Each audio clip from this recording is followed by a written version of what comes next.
QC tools and problem solving. So session 1, introduction and basic concepts, evaluation of TQM, various methodologies of problem solving, PDCA, DMAIC, QCC, 8D and 3D. So first, the problem solving methodologies, the first and foremost is the PDCA, which is also known as the Deming cycle. As you are all aware, any ISO management system, the fundamental principle behind all the management system is this PDCA cycle. So this PDCA cycle was developed by a renowned management consultant, Dr. William Edwards Deming, in the 1950s. This is also known as Shewhart cycle, as his model was based on an idea from his mentor, Walter Shewhart.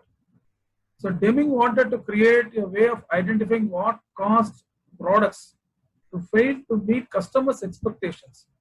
See, every ISO management system, any ISO management system for that matter, it all depends, it all addresses how to address the customer needs and expectations.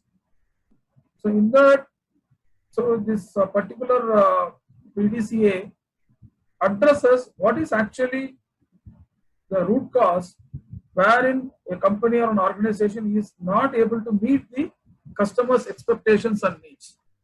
So his solution helps businesses to develop the hypothesis about what needs to change and then test these in a continuous feedback loop.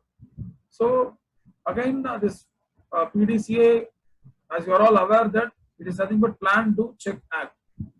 So anything and everything, any activity starts with a plan. So without plan, we cannot execute a work. So identify and analyze the problem or the opportunity, develop the hypothesis about what the issues may be, and decide which one to test. For example, what can go wrong? That is what we are supposed to arrive at, and see to that what are all the possible solutions for that particular problem which can go wrong.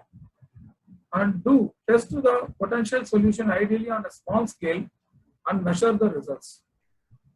And study the result, measure the effectiveness. Here there is a word which is given, effectiveness.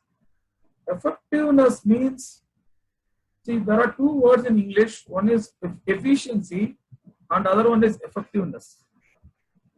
In effectiveness, it is nothing but the result or the outcome.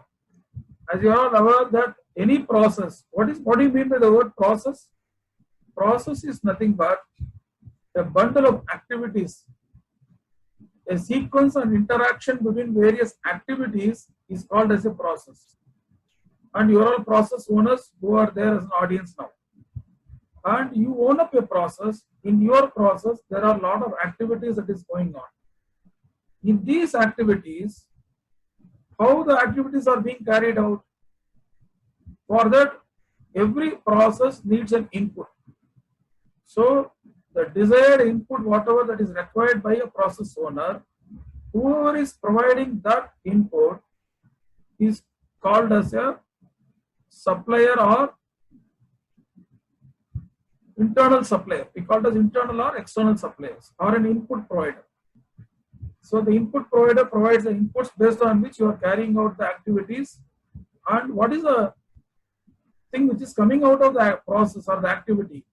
There are two O which is coming out. One O is called as output and the other O is called as the outcome or the result. So simple terms, output divided by input is equal to efficiency. Outcome divided by input is equal to effectiveness. Here, this check activity, particular check step, it starts about the measuring the effectiveness. Even in quality management system, they always say the effectiveness of a process needs to be measured and decide whether the hypothesis is supported or not. In the plan part, we have made a statement for this particular problem which might come. Definitely, there may be some solutions. So while arriving at the solution, the result is very important. Whether the desired result or the intent, somebody is drawing the line in the thing, please don't do that. Okay. So study the result, measure the effectiveness and decide whether the hypothesis is supported or not. So then comes the action part. Based on the measurement of the result, we need to come out with a corrective action or the action which is a correction or a corrective action. So whether the solution was successful, whether were we able to implement it in the way it was planned. So that is the act part. So to put it in a nutshell, so plan, identify your problems, do is test the potential solutions, check is study the results, and act is implement the best solution. So this is a fundamental thing in a problem solving approach. So the PDCA framework can improve any process or product by breaking it into smaller steps. A complex problem, when you are able to address it or approach it in a simpler manner, you are able to do it in a very simple steps, understand what it is. Definitely, I think some more clarity will emerge as to whether the any complex problems also will be able to see it in a very simple manner. And helping to implement, this will be effective when you are implementing TQM or Six Sigma initiatives, and generally helping to improve the processes and exploring a range of solutions to problems and piloting them in a controlled way before selecting one for implementation, and avoiding wastage of resources by rolling out an ineffective solution on a wider scale. That means normally when there is a ineffective, so I request you to take in, everybody can understand Tamil. Language is not a problem. Somebody is asking to, okay. See, in the process sonnale vandu, please explain in Tamil. Okay, sir. Thank you very much. I'll mix up both the Tamil and English for the better understanding. See, முதல்ல நம்ம பார்த்தது PDCA சொன்ன திட்டமிட்டபடி செய்தாயா என்று சரிபார்த்த பின்பு தேவைப்பட்டால் நடவடிக்கை எடு. இதுதான் வந்து நம்ம என்ன சொல்றோம்னா PDCA ன்னு சொல்றோம். For the benefit of people who know English, whatever I am saying in English, you please listen to it. For the benefit of people who want both English and Tamil, I'll also explain in Tamil. So the people who doesn't know Tamil, please bear with me during that particular moment of time. Basically, what I was saying is the Plan, Do, Check Act, it addresses for problem. There is a problem. So for solving that problem, you need to arrive at various solutions. A range of solutions, you need to explore it, and you need to come out with a possible solution which can really address the problem. So that is why we say, why we are doing this exercise. ஏன் நம்ம இத பண்றோம், எதுக்காக இத செய்யணும்? இந்த brainstorming பண்ணல, range of solutions நம்ம பண்ணல அப்படினு சொன்னா என்ன ஆகும்னா, ஒரு ப்ராப்ளத்தோட வாழ்ந்துட்டு இருப்போம். நம்ம அந்த ப்ராப்ளத்துக்கு சொல்யூஷன் கிடைக்காது. Net result என்ன ஆகும்னா, there will be a wastage of your inputs or your resources. So that is what is said here. Whenever you are not arriving at a range of solutions to the problems what you are facing, definitely it will end up in the wastage of resources. In order to avoid the wastage of resources, we have to roll out an effective possible result that we need to arrive at. So that is what we say here. So next is DMAIC. So DMAIC is an acronym that stands for Define, Measure, Analyze, Improve and Control. Actually, it represents the 5 phases that is there, which is being practiced as a part of a 7QC tool. So this is a flow in which the DMAIC is being done. So if you see this flow, you yourself will know, first of all, we need to define, then measure, then analyze, and if at all there is any modification that is required in the design, again we have to redesign that. If there is no modification that is required, then you can further improve on it, and proper controls must be there in the part of the process. That is what they say. Okay. So define the problem. So defining the problem itself needs a lot of you need to have that skill or experience and knowledge. So that problem statement definition is an important step.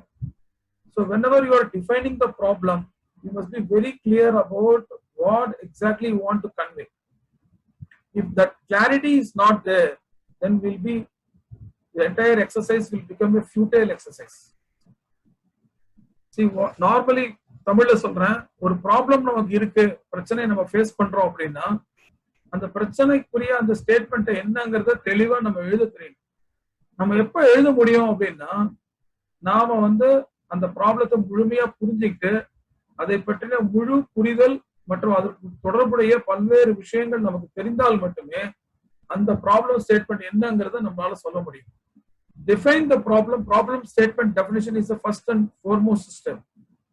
And improvement activity, opportunity for improvement, the project goals and customer, internal and external customer requirements, project charter to define the focus, scope, direction and motivation for the improvement team. So any problem that what you are defining, you must be very clear about the project goal and also the internal and the external customer requirements. As I already told you, the needs and expectations of both your internal and external customers is very, very important. Without having a proper understanding of your own internal and external customer needs and expectations, definitely it will be a big issue. So first of all, that we need to capture. And the second most important thing is the VOC. VOC is nothing but the voice of the customer. So the VOC provides an understanding about the feedback from the current and the future customers, indicating offerings that satisfy, delight and dissatisfy them. So there is a word that is being given here. It is called as delight. Delight means when a customer will come to a status of a delightful mood, whenever the customer is able to refer you to his own fellow organizations or referrals, we say, then that particular state we say that the customer is in a delightful mood. தமிழ்ல சொல்றேன் நான், voice of customer ரொம்ப ரொம்ப முக்கியம். விஓசின்னு நம்ம சொல்றோம். அந்த voice of customer normally மார்க்கெட்டிங்ல அவங்க சேல்ஸ் பீப்புள் அவங்க வாங்குவாங்க. அது நமக்கு அந்த ஃபீட்பேக் வரும், குவாலிட்டி பீப்புளுக்கு வரும், எல்லாருக்குமே வரும். அப்ப அந்த ஃபீட்பேக் என்ன, இப்ப இருக்கக்கூடிய கஸ்டமர்ஸ், ஃபியூச்சர்ல ஸ்டெப் இன் ஆகக்கூடிய கஸ்டமர்ஸ், அவங்களுடைய திருப்திகரமான நிலைமை என்ன, எதனால அவங்க திருப்தி அடைவாங்க, எதனால அவங்க அதிருப்தி அடைவாங்க, எதனால ரொம்ப சந்தோஷமா இருப்பாங்க, இந்த எல்லா விஷயங்களையும் தெரிஞ்சுக்கக்கூடிய ஒரு வாய்ப்பு எது மூலமா கிடைக்குது அப்படின்னா அந்த விஓசி மூலமா கிடைக்குது. இது ஏன் இங்க நம்ம கொண்டு வரோம் அப்படின்னா, whenever you are defining the problem, ப்ராப்ளத்தை நம்ம டிஃபைன் பண்ணும்போது கஸ்டமர் ஆங்கிள் இருந்து அவங்க என்ன எதிர்பார்க்கறாங்க, எது அவங்கள திருப்திப்படுத்துது, எது அவங்கள அதிருப்தி ஆக்குது, எதனால அவங்க சந்தோஷம் அடைவாங்க அப்படிங்கிற அந்த விவரம் நமக்கு தெரியலன்னு சொன்னா ப்ராப்ளம் நம்மளால டிஃபைன் பண்றது ரொம்ப கஷ்டமாயிடும். So that VOC is very important step again. This is also one of the input for defining the problem. And value stream map to provide an overview of an entire process, starting and finishing at the customer, and analyzing what is required to meet the customer needs. This is again we call this in short, we call it as VSM. So VSM actually provides an aerial view or an overall big picture about exactly where it starts and where it ends, and it also analyzes what is required to meet the customer needs. So ultimately, for addressing the customer needs only, everybody is working, whether it is internal customer or external. So next step comes the measure. So anything and everything which is affecting the process performance needs to be measured. So the process performance indicators are there. We call it as key performance indicators, or in other words, we say KPIs. So the KPIs needs to be measured, and the process map for recording the activities performed as a part of the process measurement. As a part of a process itself, it is being done. So capability analysis to assess the ability of a process to meet the specifications. So capability analysis, capability, process capability index, CP and CPK values. Normally we do it in the normal routine work, right? So that is what is said here.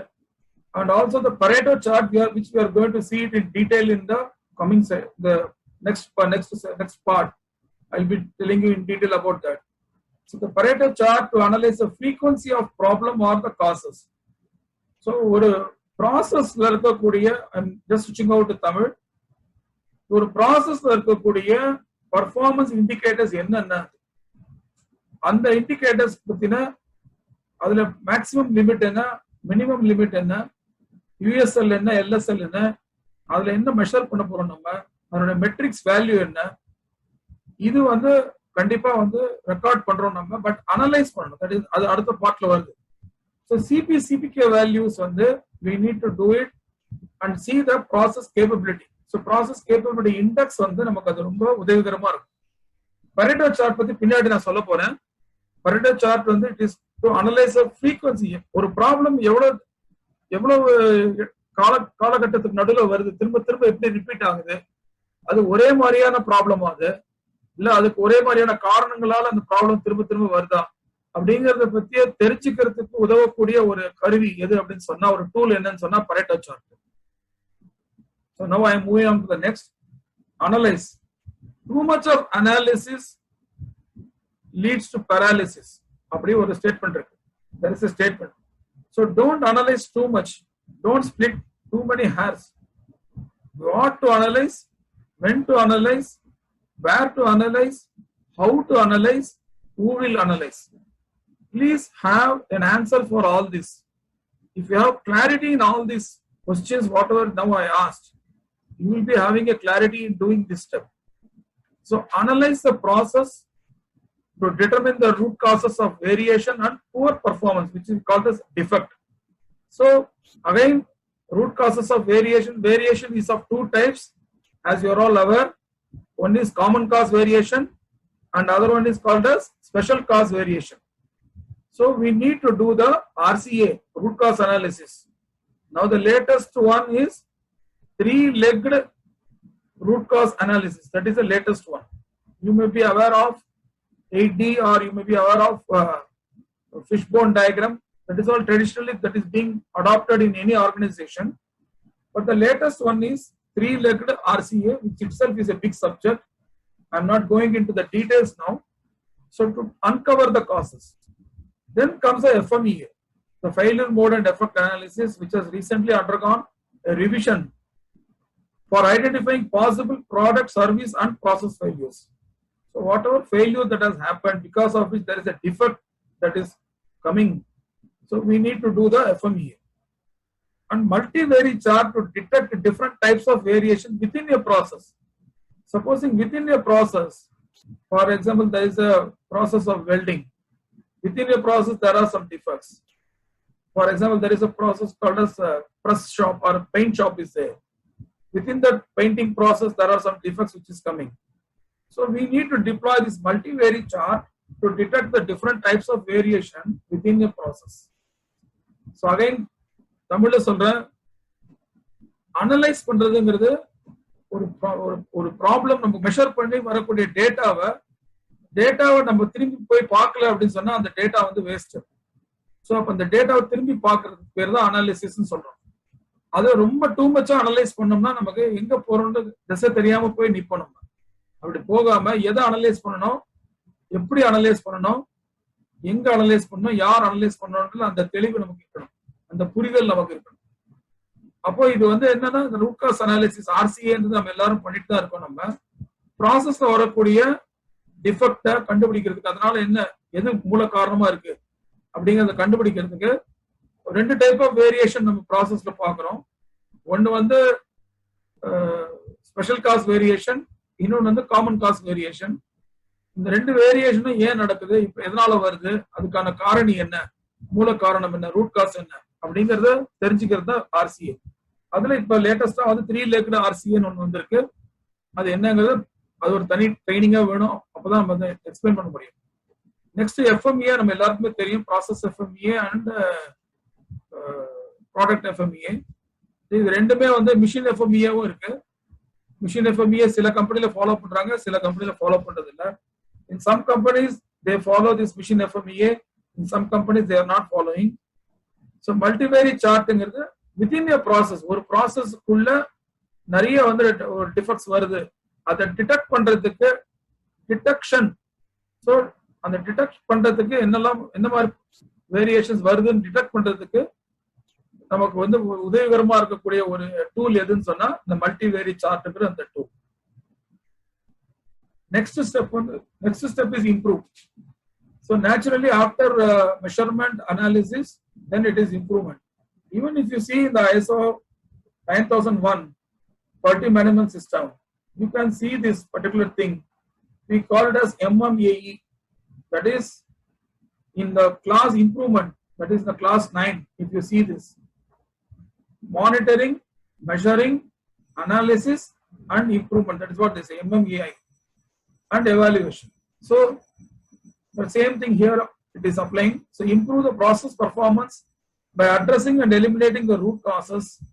Design of experiments, DOE, to solve the problems from complex processes or systems where there are many factors influencing the outcome and where it is impossible to isolate one factor or variable from the others. See, many times what will happen, you will not be able to know, pinpoint one particular factor as a root cause for a possible defect that is coming in the process. There may be 2 or 3 factors which is responsible for creating that defect in the process. So then it becomes a complex thing. You will not be able to isolate one single factor and say, yes, because of this particular factor, this defect is coming. You will not be able to say that. In that case, so the design of experiments will be helpful in solving these problems. And of course, Kaizen event to introduce rapid change by focusing on a narrow project and using the ideas and motivation of the people who do the work. So Kaizen is also an important thing. Kaizen is nothing but a small improvement in your work or in your activity, which we call it as Kaizen. And of course, in QC quality circle, Kaizen is also a part and parcel. Okay. So Tamil சொல்ற design of experiments என்ன அப்படின்னா, ஒரு particular டிஃபெக்ட்டுக்கு ஒரே ஒரு reason மட்டும் இல்லாம பல்வேறு காரணிகள் வந்து ஒரு டிஃபெக்ட் வர்றதுக்கு காரணமா இருக்கு அப்படின்னு நமக்கு தெரியுது அப்படின்னா, அப்ப நம்மளால வந்து ஆர்சிஏ பண்ணும்போது கொஞ்சம் கஷ்டமா இருக்கும். அப்ப இந்த டிஓஇ அப்படிங்கிற அந்த டூல் நம்ம வந்து இம்ப்ளிமெண்ட் பண்ணும்போது அது நமக்கு it will be very useful for arriving at the complex, எதெல்லாம் எந்தெந்த மாதிரியான காரணங்கள்லாம் இந்த டிஃபெக்ட் வர்றதுக்கு காரணமா இருக்கு அப்படிங்கறது ஈஸியா தெரிஞ்சுக்கிறதுக்கு அந்த டிசைன் ஆஃப் எக்ஸ்பெரிமெண்ட்ஸ் நமக்கு உதவிகரமா இருக்கும். இந்த கைசன் ஈவென்ட், கைசன் பத்தி நமக்கு எல்லாருக்கும் தெரியும், குவாலிட்டி கைசன் நம்ம பண்ணிட்டு இருக்கோம் நம்ம. So small improvements in your work or in your activity is known as Kaizen. So that also will improve the process efficiency and process effectiveness. So then comes the control. So control the improved process and future process performance. Quality control plan நமக்கிட்ட இருக்கும், CP நமக்கிட்ட இருக்கும், to document what is needed to keep a improved process at its current level. And statistical process control, which is one of the core tool, is used for monitoring the process behavior. And 5 ways to create a workplace suited for visual control. And okay, mistake proofing to make error impossible or immediately detectable. So these are the possible controls which can be there deployed in the process for improving the process performance. So தமிழ்ல சொல்லலாம், quality control document நம்ம control plan கண்டிப்பா இருக்கும். அந்த control பிளான்ல வந்து நம்ம என்ன சொல்லி இருக்கோமோ அந்த பாராமீட்டர்ஸ் கரெக்டா ஃபாலோ பண்றோமா, அந்தந்த லெவல்ல அந்த இது வந்து நம்ம வந்து மானிட்டர் பண்றோமா, அண்ட் ஸ்டாட்டிஸ்டிக்கல் ப்ராசஸ் கண்ட்ரோல் அந்த கோர் டூல் நம்ம வந்து யூஸ் பண்றோமா, எதுக்காகனா நம்ம ப்ராசஸ் எப்படி பிஹேவ் பண்ணுது, எந்த மாதிரி நம்மளுடைய பிஹேவியர் ப்ராசஸ் பிஹேவ் ஆகுது, ரொம்ப எராட்டிக்கா இருக்கா இல்ல வந்து நார்மல் பிஹேவியரா இருக்கா எப்படிங்கறத தெரிஞ்சுக்கிறதுக்கு இந்த எஸ்பிசி டூல் வந்து ரொம்ப யூஸ்ஃபுல்லா இருக்கும். Adula different types of charts alla irukku namakku theriyum adha patti.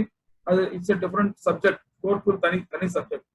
And of course 5S housekeeping வந்து ரொம்ப important for visual control. Visual control க்கு நமக்கு ரொம்ப முக்கியமா ஹெல்ப் பண்றது வந்து 5S. And of course okay வந்து part of the control plan லயே நம்ம வந்து error detection க்கு வந்து நம்ம கொடுத்திருப்போம், நம்ம provision கொடுத்திருப்போம். And Kaizens வந்து definitely வந்து it should contribute for more and more innovative okay or mistake proofing, error detection or defect detection mechanism க்கு நமக்கு என்ன பண்ணனும்ங்கறத நம்ம பார்க்கணும். ஆனா இப்ப ஆஃப் லேட் என்ன சொல்றாங்க அப்படின்னா IATF whatever that is emphasizing now, it is more focusing on rather than error detection. Now the shift is towards error defect prevention. It is no more defect detection. So it is in a proactive method. Now the IATF quality management system also is focusing on, so that we need to be very clear. So this DMAIC is given in this slide. It is a nutshell that is being given. Anyhow, I will be circulating this PowerPoint to all of you, so you can go through this leisurely. Okay. Then comes the QCC, that is Quality Control Circle. So a QCC is a small group of staff working together to contribute to the improvement of the enterprise, to respect humanity and build a cheerful work group through the development of the staff's infinite potential. So a quality control circle team of people usually coming from the same work area who voluntarily meet. You underline the word voluntarily. It is not forcefully. Voluntarily, people have to be part of the QCC and they need to meet on a regular basis to identify, investigate, analyze and solve the work-related problems. So any work-related problems, the QCC team will be responsible for identifying the problem first, then investigating into the problem as to what are the various factors which is contributing for this, then ultimately analyze and also come out with a possible solution to the work-related problems that is being taken up for discussion. So this QCC is a very important tool, and many companies have deployed this QCC concept and have been very successful in evolving lot of practical work-related problem solutions. And really it is a vibrant team which is contributing for the growth of the company and as well as addressing the customer needs and expectations. So தமிழ்ல சொல்லணும்னா இந்த quality control ஒரு வட்டம், ஒரு quality வட்டம், அந்த வட்டத்தை சேர்ந்தவங்க எல்லாரும் ஒரே ஏரியால ஒர்க் பண்றாங்க, ஒரு ப்ராசஸ் ஏரியால ஒர்க் பண்றவங்க எல்லாம் ஒரு டீம் மாதிரி. இது வந்து ஒரு தானா முன் வந்து வரணும், யாரும் கம்பல் பண்ணி வரக்கூடாது. அந்த மாதிரி இருந்தாக்கா அது வந்து ஒரு அழுத்தத்தின் பேர்ல நம்ம செய்யறோம்னு ஆயிடும். அப்படி ஆகக்கூடாது. இது வந்து தானா முன் வந்து நம்ம ஏரியால இருக்கக்கூடிய ப்ராசஸ் இருக்கக்கூடிய பிரச்சனைகள் என்னென்ன, அந்த பிரச்சனைக்கு தீர்வு என்ன அப்படிங்கறத பத்தி விவாதம் பண்ணி அதை இன்வெஸ்டிகேட் பண்ணி அதுக்கு உண்டான டேட்டாவை எடுத்து அனலைஸ் பண்ணி அதுக்கப்புறம் வந்து அதுக்கான ஒரு தீர்வு என்னங்கிறத கொண்டு வரது தான் இந்த QCC-னுடைய நோக்கம். ஸோ இந்த QCC முக்கியமா செயல்பட வேண்டியது ஒரு பீரியாடிக்கல் இன்டர்வல்ல மீட் பண்ணணும். ஏதோ ஒரு ப்ராப்ளம் வரும்போது மட்டும் எல்லாம் ஒன்னா சேர்றது, மற்ற நேரத்துல வந்து QCC மீட் பண்ணாம விடுறது, அப்படி இருக்கக்கூடாது. இது வந்து ஒரு வாரம் நம்ம சந்திக்கணும் அப்படி முடிவு பண்ணா வாரம் அந்த QCC டீம் சந்திக்கணும். இல்ல 3 நாளைக்கு ஒரு தடவை சந்திக்கணும்னா 3 நாளைக்கு ஒரு தடவை சந்திக்கணும். அது அந்தந்த ப்ராசஸ் உடைய தீவிரத்தன்மையை பொறுத்து எவ்வளவு நாளைக்கு ஒரு தடவை சந்திக்கணும்ங்கிறது நீங்க முடிவு பண்ணிக்கலாம். So now QCC, it has been the Japanese experience that 95% of the problems in the workshop can be solved with simple quality control methods such as the 7 quality control tools. See, the QCC Japanese experience is this, that the 95% of the problems can be solved by the team itself by deploying these 7 QC tools. What are the 7 QC tools? Number 1 is a Pareto diagram. Number 2 is a cause and effect diagram. Number 3 is stratification. Number 4 is check sheets. Number 5 is histogram. Number 6 is scatter diagram. Number 7, graphs and control charts. So these are the 7 QC tools which is really helpful in bringing out the solutions for the work-related problems, thereby achieving the customer satisfaction and customer delight. So these tools will help quality control circle to do the brainstorming systematically. So the brainstorming session has to happen systematically and to analyze the problems critically. Then through logical thinking and experience, most problems can be solved. Of course, there is an element of logical thinking, and the experience and the knowledge of the QCC team members is very much important, and definitely that will be helpful in solving the problem and coming out with a better solutions. So Tamil சொல்லணும்னா இந்த ஜப்பான்ல வந்து 95% பிரச்சனைகள் நம்ம என்ன shop ஃப்ளோர்ல சந்திக்கிறோமோ அது எல்லாத்துக்கும் தீர்வு தரக்கூடிய ஒரு விஷயமாக இந்த 7 குவாலிட்டி கண்ட்ரோல் டூல்ஸை பார்த்தாங்க. என்ன அந்த 7 குவாலிட்டி கண்ட்ரோல் டூல் அப்படின்னா, ஒன்னு வந்து பரேட்டோ டயக்ராம், ரெண்டாவது காஸ் அண்ட் எஃபெக்ட் டயக்ராம், மூணாவது ஸ்ட்ராட்டிபிகேஷன், நாலாவது செக் ஷீட்டு, அஞ்சாவது ஹிஸ்டோகிராம், ஆறாவது ஸ்கேட்டர் டயக்ராம், ஏழாவது கிராஃப்ஸ் அண்ட் கண்ட்ரோல் சார்ட்ஸ். இதுல நிறைய விஷயங்கள் நாம வந்து இப்ப இம்ப்ளிமெண்ட் பண்ணிட்டு இருக்கோம். கண்டிப்பா என்னென்னு ஒண்ணு நம்ம தெரிஞ்சுக்கிறது தான் இந்த ட்ரைனிங்கோட நோக்கமே. அதுதான். இதை வந்து பண்ணும்போது குவாலிட்டி கண்ட்ரோல் சர்க்கிள் என்ன செய்யணும் அப்படின்னா, இதை பிரெயின் ஸ்டார்ம் பண்ணி சிஸ்டமேட்டிக்கலா பிரெயின் ஸ்டார்ம் பண்ணணும், ப்ராப்ளத்தை வந்து கிரிட்டிக்கலா அனலைஸ் பண்ண தெரியணும், அண்ட் லாஜிக்கலா திங்க் பண்ண தெரியணும். என்ன பிராக்டிக்கலா என்ன தீர்வு இதுக்கு, தியரிட்டிக்கலா பேசாம நடைமுறையில இது கரெக்டா முடியுமா, சாத்தியமா அப்படிங்கிற ஒரு தீர்வை கொண்டு வரதுக்கான முயற்சியில இறங்கணும். அது எப்ப வரும் அப்படின்னா, குவாலிட்டி கண்ட்ரோல் சர்க்கிள்ல இருக்கக்கூடியவங்க தன்னுடைய அனுபவம், தன்னுடைய நாலேஜ், அந்த ப்ராசஸ் பத்தின நாலேஜ், இதெல்லாம் வந்து ஒருங்கிணைந்து நம்ம அதை வந்து ஒரு இன்புட்டா எடுத்து செய்யும் போது பிராக்டிக்கலாக இந்த ப்ராப்ளத்துக்கான தீர்வு நமக்கு வந்து கண்டிப்பா கிடைக்கும். Then 8D problem solving process. So the Ford company developed the 8 disciplines problem solving process and published it in the 1987 manual. So it was the concept developed by Ford in the year 1987. Team-oriented problem solving, which we called as TOPS. In the mid-90s, Ford added an additional discipline, DO. That is D0, not do, D0, sorry. That is plan. So the process is now Ford's global standard and is called Global 8D. I think we'll also be deploying this 8D in all our problem solving process activity in our own organization. Ford created the 8D process to help teams deal with the quality control and safety issues. Predominantly, this 8D was deployed for addressing the issues in quality and with respect to the safety. Only these two things were taken up. Develop customized permanent solutions to the problems. Please be attentive to this word. Develop customized solution, which is permanent in nature, which is not a temporary solution, and again we are facing the problem and we are not able to achieve the outcome or the desired result or the intended result at the end of the day.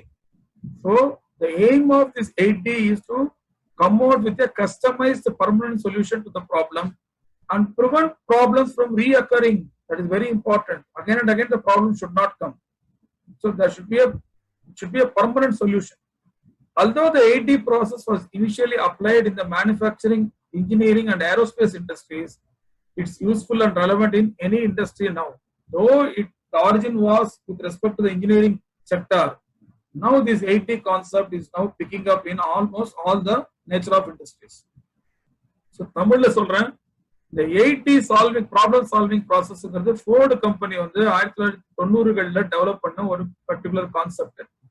இது எதுக்காக பண்ணாங்க அப்படின்னா, ஒரு problem வருதுன்னா அந்த ப்ராப்ளத்துக்கு பர்மனண்டான ஒரு solution, நிரந்தர தீர்வு எப்படி கொண்டு வருது அப்படிங்கிறதுக்காக தான் இதை வந்து கொண்டு வந்தாங்க.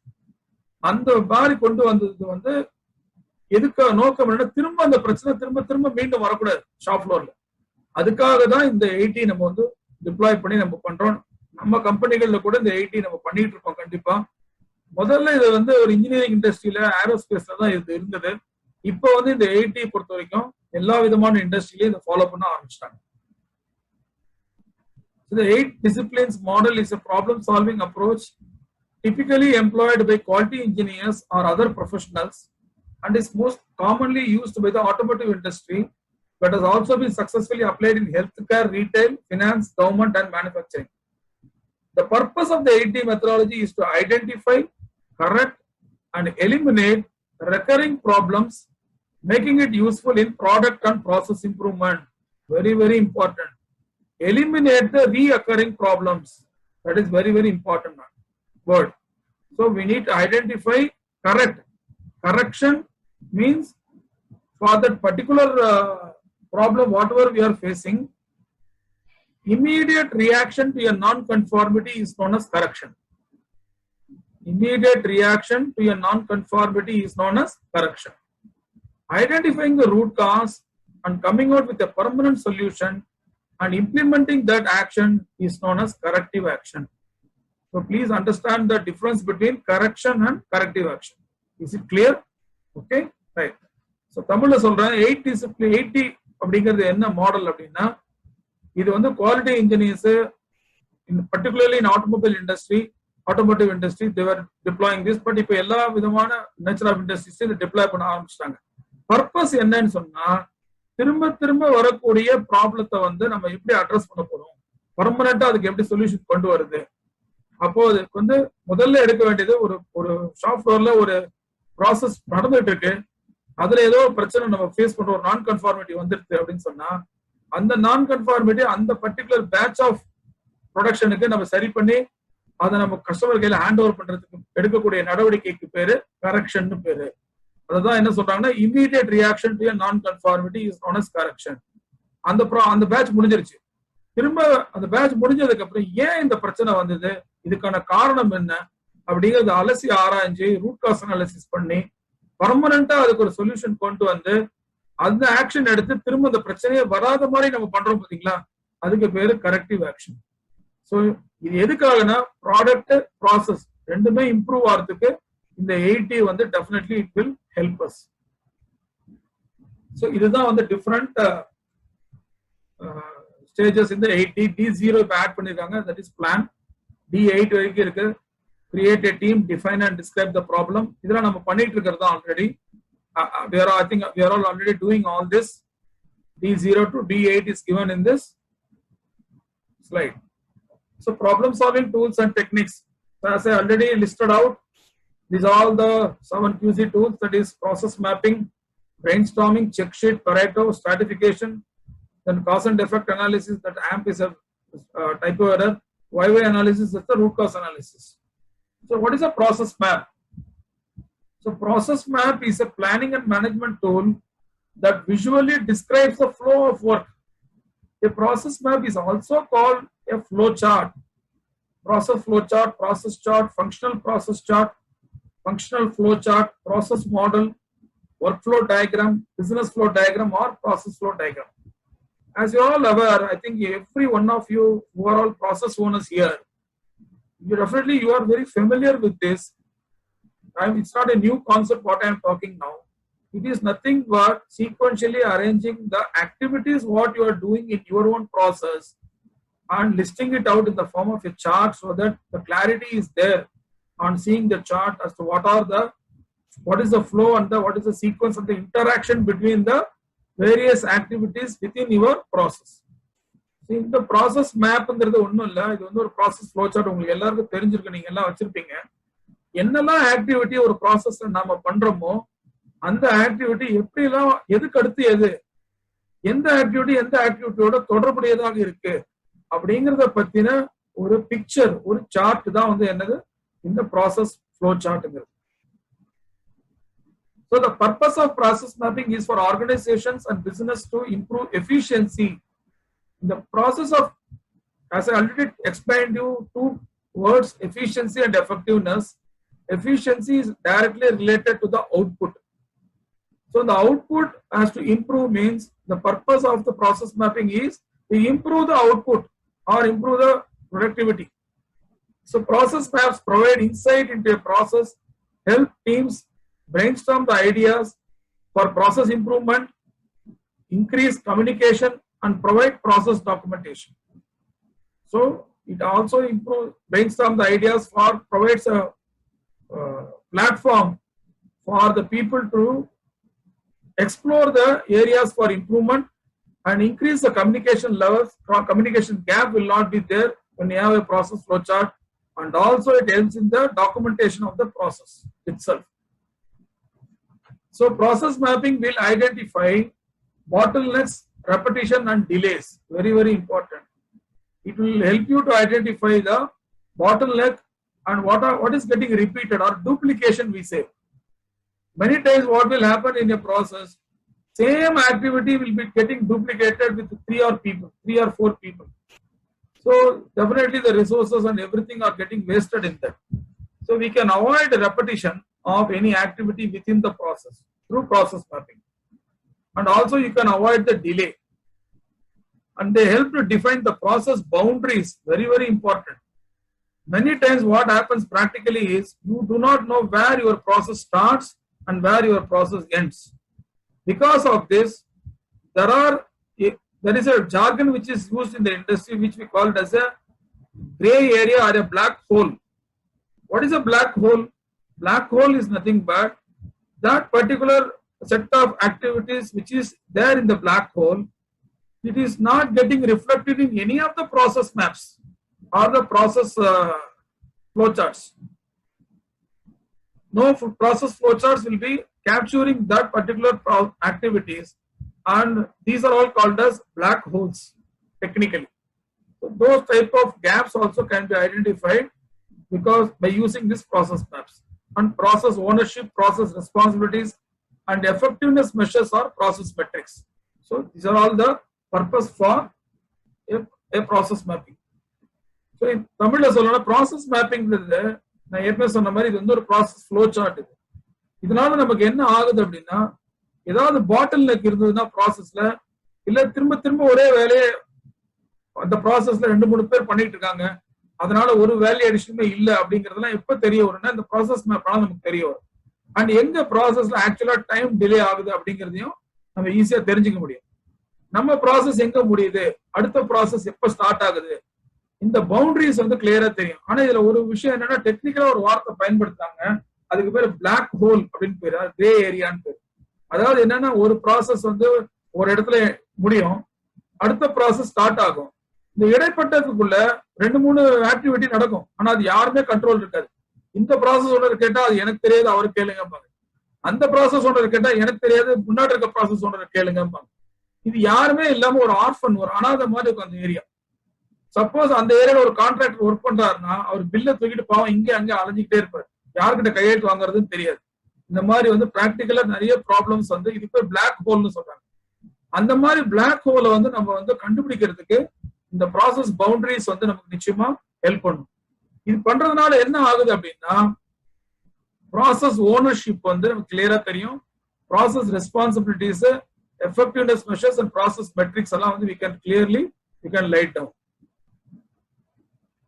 So one of the purposes of process mapping is to gain a better understanding of a process itself. The flowchart is a good example of using process mapping to understand and improve a process. So for process improvement, flowchart will definitely improve. What are the different types of process mapping? One is activity process map. Second one is the detailed process map. Third one is the document map. So activity process map represents the value added and non-value added activities in the process. So it will say you which are all the value added activities and which are all the activities which is not adding any value to your end product or your intermediate product. And detailed process map provides a much more detailed look at each step in the process. And of course documents are nothing but the inputs and the outputs in a process. So in the 3 விதமான document mapping இருக்கு. Activity process மேப்னு ஒண்ணு, detailed process மேப்னு ஒண்ணு, document மேப்னு ஒண்ணு. Activity process மேப்ல எதெல்லாம் value addition கொடுக்குது, எது கொடுக்காது, எந்த ஆக்டிவிட்டி அல்டிமேட்டா ப்ராடக்ட்டுக்கு நம்ம தயார் பண்ணக்கூடிய ப்ராடக்ட்டுக்கு டைரக்டா ரிலேட் ஆயிருக்கு இல்ல அப்படிங்கிறது நமக்கு தெரியும். எது வந்து நம்மளுடைய ரிசோர்ஸை வேஸ்ட் பண்ணுது அப்படிங்கிறது நமக்கு தெரிய வரும். டீடைல்டு ப்ராசஸ் மேப்ங்கிறது ஒவ்வொரு ஸ்டெப்பையும் இன்டெப்தா உட்கார்ந்து பாக்குறது தான் வந்து detailed process map. Document map la input and output of the process also will get captured. Then high level process map, high level representation of a process involving interactions between, it is SIPOC, we call it as SIPOC, supplier input, process, output, customer diagram. So this is called as a high level process map. Of course, every process owner in an organization will be having a CPOC. And rendered process map represents the current state or the future state processes to show areas for process improvement. So you want to show some process improvement which you want to do, maybe in the current scenario or the futuristic scenario. Those type of things can be captured in a rendered process map. And swim lane map, which is also called as cross-functional map, separates out the sub-process responsibilities in the process. So the process is again divided into sub-processes and it is all mapped. It is also called as swim lane map.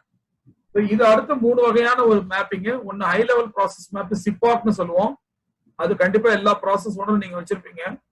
ரெண்டாவது process மேப்ங்கிறது என்ன அப்படின்னா, இப்ப இருக்கக்கூடிய ப்ராசஸ்ல என்ன improvement பண்ண முடியும், future demand, future ரெக்குயர்மெண்ட்டுக்கு ஏற்ற மாதிரி ப்ராசஸ்ல என்னெல்லாம் சேஞ்சஸ் கொண்டு வரலாம், அதுக்கான இம்ப்ரூவ்மெண்ட் என்ன அப்படிங்கறத பத்தின ஒரு புரிதல் வரதுக்காக செய்யக்கூடியது தான் ரெண்டாவது process map.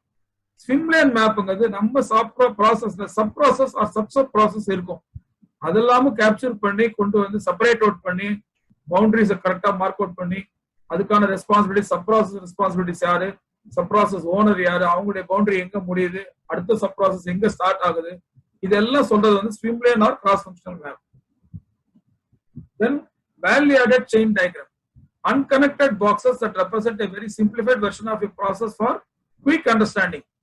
So this is nothing but for understanding for a quick understanding purpose. You can put unconnected boxes. There will not be any connectivity.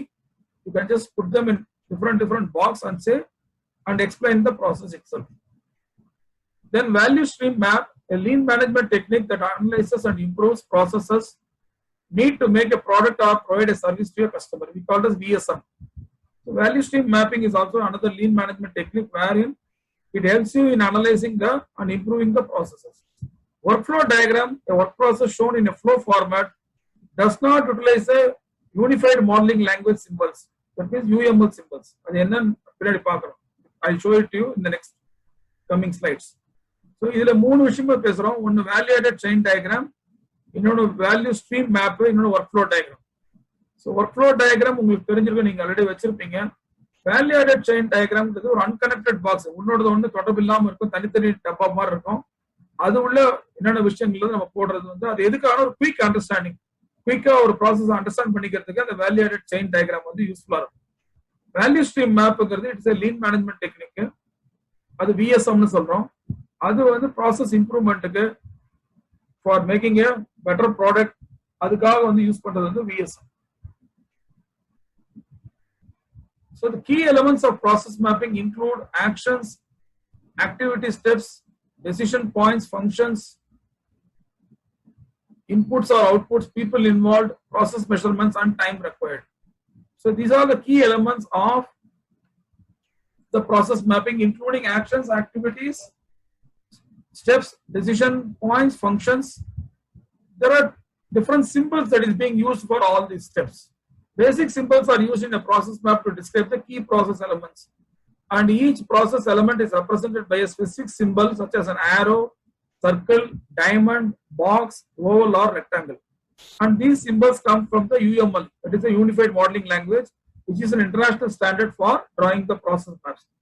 Normally, ஒரு process map பண்றதுக்கு சில symbols நம்ம யூஸ் பண்ணுவோம். உதாரணத்துக்கு ஒரு arrow, ஒரு circle, ஒரு diamond, ஒரு box, அதெல்லாம் நம்ம யூஸ் பண்றோம். இது இது பேர் யூனிஃபைடு மாடலிங் லாங்குவேஜ் பேர், யூஎம்எல் பேர். இன்டர்நேஷனலி இது is being evolved. It has been evolved like that.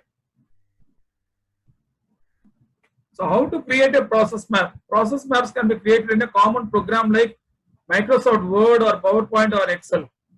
Process mapping is about communicating your process to others so that you achieve your management objectives. So the purpose of process mapping is to communicate your own process to others so that the clarity is there among the other team members. So in the process map oda நோக்கம் என்ன அப்படின்னா, ஒரு clarity, ஒரு தெளிவான விஷயம் எல்லாருக்கும் புரிய வைக்கிறதுக்கு, மற்றவங்களுக்கு புரிய வைக்கிறதுக்கு, உங்க ப்ராசஸ் பத்தி மற்றவங்களுக்கு ஈஸியா புரிய வைக்கிறதுக்கான ஒரு கருவி தான் எது அப்படின்னு சொன்னா இந்த ப்ராசஸ் மேப்பிங். அதுல So how to create a process? Step one is identify the problem. What is the process that needs to be visualized? Type its title at the top of the document. So first of all, you need to identify the problem and what is the process which is there. You have to visualize that and you have to choose a title and you have to put the title at the top of the document. And second step is the brainstorm activities involved. At this point, sequencing the steps is not important, but it may help you to remember the steps needed for your process.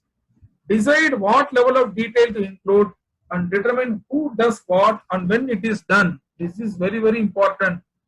Process sequencing or arranging the activities in a sequential manner and interaction, that is not very much given importance here. It is all said that the details that what is to be included in each and every step, that is more important, and also who does what and when it has to be done, the timeline, everything, all those details must be captured.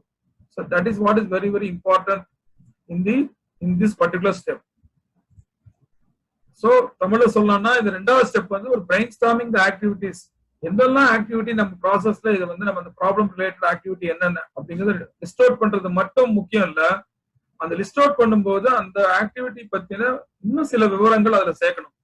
உதாரணத்துக்கு அது யார் பண்றாங்க, எப்ப பண்றாங்க, எப்படி பண்றாங்க, எங்க பண்றாங்க, இந்த மாதிரி விஷயங்கள்லாம் கூட வந்து அதுல நம்ம சேர்க்கணும். 3 is figure out the boundaries. So where or when does the process start or where or when does the process stop? எந்த இடத்துல process start ஆகுது, எந்த இடத்துல process stop பண்றோம், இந்த boundaries வந்து it should be very, very clear.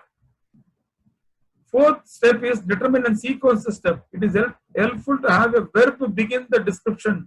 Always use a verb, actionable word, that we call it as actionable word, that you have to use it in this particular step. You can show either the general flow or every detailed action or decision.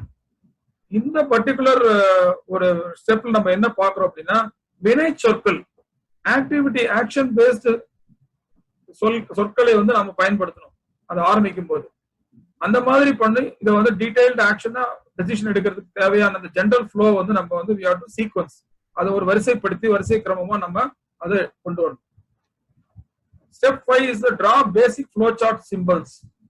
Each element in a process map is represented by a specific flowchart symbol. That is, Lucid chart makes it simple to create and rearrange the shapes, add labels and comments, and even use custom styling in your process map. But of late, there are a lot of softwares that is now available for developing a process map.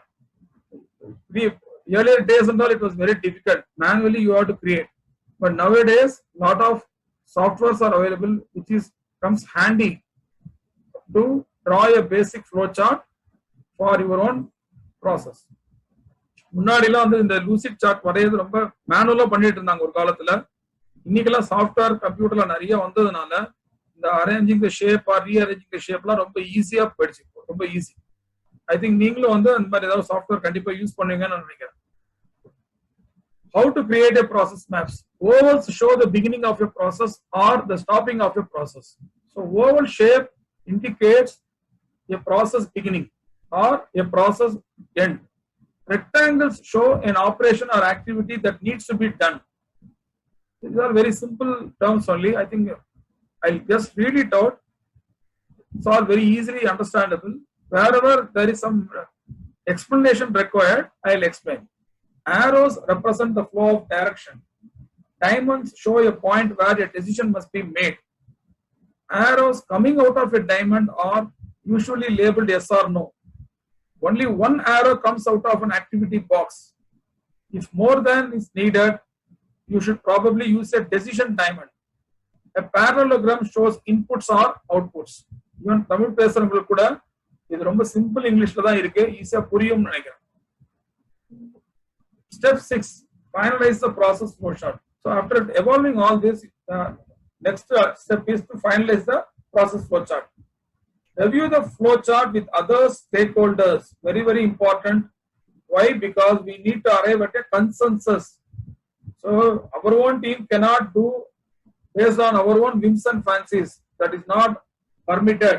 So you need to involve your own stakeholders like team member, workers, supervisors, suppliers, customers, etc.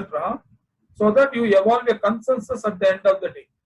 And make sure you have included important chart information like a title and date, which will make it easy to reference. Naturally, part of a document control, you need to have a title and a date, and also preferably a document number, because we are an ISO certified organization. Everything and anything must be brought under document control. So that is what is said here. Okay. So next comes the brainstorming. What is brainstorming? So Madison Avenue advertising executive Alex Osborne developed the original approach and published it. This is all history. You just hear it. Okay. In 1953, in a book called as Applied Imagination, first this Madison only evolved the concept of brainstorming. And since then, researchers have made many improvements to his original technique. Brainstorming combines a relaxed, informal approach. Underline the word relaxed, informal approach. Normally, when I see in the organization, always brainstorming is done in a very tensed up atmosphere, and also in a very formally it is being done, which is not so. Okay. So please, my humble request to all of you, whenever you are doing a brainstorming, choose the place where you are doing the brainstorming, and also be very selective in choosing the timing of the brainstorming sessions. Don't do the brainstorming when every person in the team is totally exhausted, their energy is totally lost, and the fag end of the day when they are totally weak at their energy level. Don't call for a brainstorming meeting. It will not be helpful for you. Okay. Whenever you are fresh in the morning, when you are coming to the office, where your brains are very active, that time with a calm and serene atmosphere, create an ambience for it, so that people feel relaxed, and in an informal approach should be there. There should not be any preconceived notions about the person who is saying something. Very, very important. Okay. So the team leader who is actually conducting this brainstorming must be must see to that all these factors are established while you are conducting the brainstorming session. That's my request. Okay. So the brainstorming combines a relaxed, informal approach to a problem solving with lateral thinking. Very, very important is the lateral thinking. And it encourages people to come up with thoughts and ideas that can at first seem to be a bit crazy. Sometimes even the team member may tell something which is very practically impossible also. Don't discourage him. Please allow him or her to contribute the particular thought process. Don't arrest the thought process itself. Okay. That is very important. Okay. So create an atmosphere where these are all getting addressed. Okay.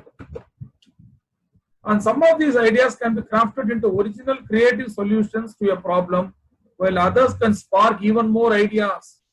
So first of all, you have to jot down what all the ideas or the thought process which is coming in, just to record it. This helps to get people unstuck by jolting them out of their normal ways of thinking. So deviate from your normal way of conventional thinking, think unconventionally. That is the message here. So தமிழ்ல சொல்றேன், brainstormingன்றது ஒரு பிரச்சனைக்கு தீர்வு கொடுக்கிறதுக்கு அவங்களுக்கு என்ன மனசுல தோணுதோ அதுல தோன்றக்கூடிய எல்லா சிந்தனை ஓட்டங்களையும் அவங்களுடைய மனசுல என்ன விஷயங்கள் வருதோ அதை வந்து ரெக்கார்ட் பண்றதுக்கு பேர் தான் brainstorming பேர். அதை வந்து ரொம்ப ஃபார்மலா, ரொம்ப ஒரு மன அழுத்தத்தோடு இருக்கக்கூடிய நேரத்துல, பிசிக்கலா ரொம்ப டயர்டா இருக்கக்கூடிய நேரங்கள்ல நாம அதை நடத்தினோம்னு சொன்னா அது நடத்துறது யூஸே கிடையாது. அதனால எப்பவுமே மார்னிங் எப்போ ஃப்ரெஷ்ஷா இருக்கமோ அதுக்குண்டான ஒரு என்விரான்மெண்ட், ஒரு அட்மாஸ்பியரை நம்ம கிரியேட் பண்ணிட்டு அதுக்கப்புறம் ப்ராப்ளத்தை முன் வச்சு ப்ராப்ளம் ஸ்டேட்மெண்ட் என்னன்னு சொல்லி அவரவர்களுக்கு மனதுல தோணக்கூடிய விஷயங்கள் எல்லாத்தையும் நம்ம கொண்டு வந்தோம்னு சொன்னா அந்த மாதிரியான ஒரு brainstorming ஒரு பலன் அளிக்கும். அப்ப யார் சொல்றாங்கன்றது முக்கியம் இல்ல, என்ன சொல்றாங்கன்றது முக்கியம். ஒரு ப்ரீ கன்சீவ்டு நோஷனோட நம்ம போகக்கூடாது. அந்த மாதிரி பார்த்துக்கணும். அதனால அது மட்டும் கொஞ்சம் மைண்ட்ல வச்சுக்கோங்க. யார் டீம் லீடரோ அவர் ஒழுங்கா அதை கண்டக்ட் பண்ணி ஈவன் ஒரு சிந்தனை ஓட்டம் ஒரு பைத்தியக்காரத்தனமா கூட இருக்கலாம், அதை பத்தி கவலைப்படாதீங்க. யார் என்ன சொல்றாங்களோ சொல்றதை மட்டும் ரெக்கார்ட் பண்ணிட்டு அப்புறம் அதுல இருந்து நல்ல ஏதாவது ஒரு ஐடியா கிடைக்கும். இல்ல ஒருத்தரோட ஐடியால இருந்து இன்னொரு ப்ராப்ளத்துக்கு சொல்யூஷன் அந்த ஐடியால இருந்து கிடைக்கலாம். ஒரு அன்கன்வென்ஷனல் மெத்தட்ல இந்த ஒரு brainstorming நம்ம individual brainstorming is the most effective when you need to solve a simple problem, generate a list of ideas or focus on a broad issue. Group brainstorming is often more effective for solving complex problems. There are two types of brainstorming. One is an individual brainstorming and the other one is a group brainstorming. But individual brainstorming, for a simple problem, individually you can sit, think about the problem and come out with the solution. When the problem is complex, at that time you need to deploy group brainstorming. That is what is said here. தனிநபரா நாம வந்து ஒரு brainstorming think பண்ணி பண்றதுங்கிறது வந்து சின்ன பிரச்சனையா இருக்கு, அதுக்கு நாம செய்ய முடியும். ஒரு குழுவாக சேர்ந்து ஒரு brainstorming எப்ப பண்ணணும் அப்படின்னு சொன்னா, பிரச்சனை வந்து ரொம்ப ஒரு சிக்கலான ஒரு பிரச்சனையா இருக்கு, நம்ம ஒருத்தர் மட்டுமே அதை திங்க் பண்ணி நம்மளால அதுக்கு ஒரு தீர்வு காண முடியாது அப்படி நீங்க முடிவு பண்ணீங்கன்னா, அப்ப நாம வந்து செய்ய வேண்டியது group brainstorming. Group brainstorming, advantage of group brainstorming is that it helps everyone feel that they are contributed to the solution, and it reminds people that others have creative ideas to offer. It's also fun, so it can be great for team building. So group brainstorming actually it should be a fun exercise. It should not be so serious and so sober. So please see to that it is all very cheerful and motivating. இந்த குழுவா சேர்ந்து நம்ம சிந்தனை பண்றதுங்கிறது ரொம்ப ஒரு மனதுக்கு உற்சாகத்தை தரக்கூடிய ஒரு விஷயமாவே இதை அமைக்கணும். எல்லாருக்கும் என்ன புரியணும்னா, நான் சொன்ன விஷயம் கூட இவங்க ஏத்துக்கிட்டாங்க, அது இம்ப்ளிமெண்ட் பண்றோம் இல்ல அது அப்புறம் விஷயம், பட் இதை வந்து அங்கீகரிச்சாங்க, ஏத்துக்கிட்டாங்க அப்படிங்கிற அந்த ஒரு திருப்தி எல்லாருக்கும் கிடைக்கும். இன்னொரு விஷயம், இதை ஒரு டீமா நம்ம வேலை செய்யறது, குழுவா வேலை செய்யறதுக்கு அந்த டீம் பில்டிங்க்கு இது பெரிய உதவிகரமா நமக்கு இருக்கு. Steps in brainstorming: prepare the group, present the problem, and guide the decision. These are the 3 steps. So you need to prepare the group, present the problem, and guide the decision. So the next step is taking action. After individual or group storming session, there will be a lot of ideas, and innumerable ideas will be there after the brainstorming session. Although it might seem hard to sort through these ideas to find the best ones, analyzing these ideas is an important next step, and you can use several tools to do this. There are different tools for sorting and organizing these ideas. One such tool is affinity diagram. Second one is the decision matrix analysis and paired comparison analysis. And Edward D. Bono, 6 thinking hats technique.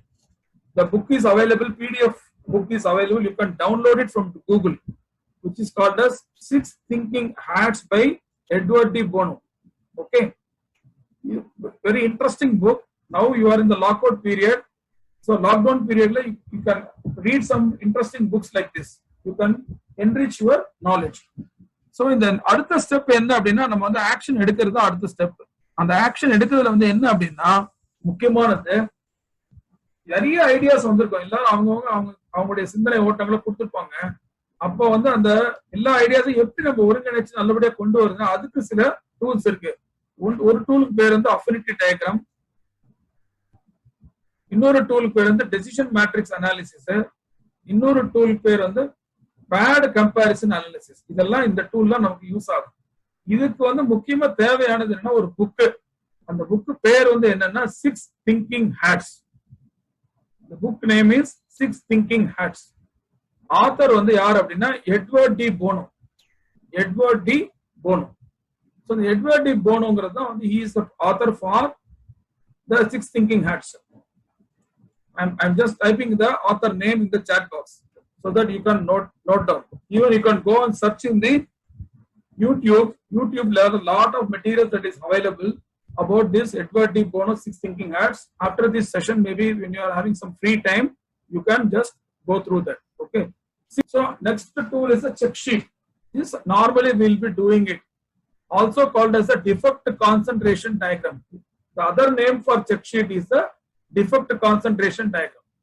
A check sheet is a structured, prepared form for collecting and analyzing the data.